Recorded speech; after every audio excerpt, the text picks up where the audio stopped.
Il s'agissait ici de l'une des gares les plus fréquentées de Chine. Elle est désormais complètement vide en pleine haute saison, mais elle est encore utilisée par un groupe de personnes.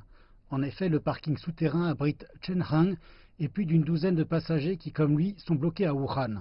Nous ne pouvons aller nulle part, sauf quelques exceptions. 80 à 90% des hôtels et des restaurants sont fermés. La plupart des passagers bloqués ici, comme Chen Hang, sont des ouvriers migrants qui travaillent à l'usine locale ou dans le secteur de la construction.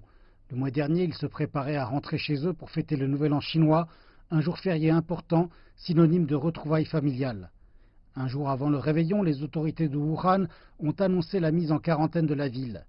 Les services aériens et ferroviaires ont été suspendus, aucun véhicule n'est autorisé à sortir et l'ensemble du système de transport public a été fermé. Chen Hang aurait dû prendre le train ce soir-là pour rentrer chez lui. On nous a dit de quitter la gare. Il y avait beaucoup de gens bloqués dans les rues. Nous voulions aller dans un hébergement d'urgence. Nous avons marché pendant des heures pour y arriver. Mais l'hébergement était affiché complet et on nous a refusé l'entrée. Parce qu'ils étaient déjà trop nombreux et ils s'inquiétaient pour notre sécurité et qu'ils avaient peur de la contagion. Sans endroit pour vivre et sans ressources supplémentaires, ils ont donc dû retourner à la gare. C'est dans la mezzanine aménagée d'un petit hôtel que vivaient des dizaines de passagers bloqués. Le propriétaire Yue Hangzhou leur permet d'y rester gratuitement. Je pense que nous devons faire preuve de plus d'amour et prendre soin les uns des autres face à une épidémie comme celle-ci. Je voulais faire ce que je pouvais pour leur faire sentir de la tendresse, comme s'ils avaient une maison ici. Les autorités au niveau du district ont promis de rembourser les dépenses engendrées dès la reprise des opérations.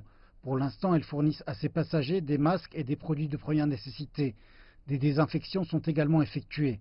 Ce fonctionnaire, qui veut seulement être identifié comme M. Zhang, confie que la pression qui pèse sur eux est forte.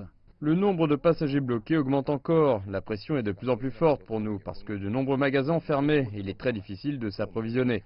Actuellement, nous stockons tous les articles que nous pouvons obtenir pour accueillir au mieux ces passagers. Chen Hang compte sur ces initiatives. Je veux économiser mon argent car je ne sais pas quand je pourrai retrouver du travail ni quand la quarantaine sera terminée.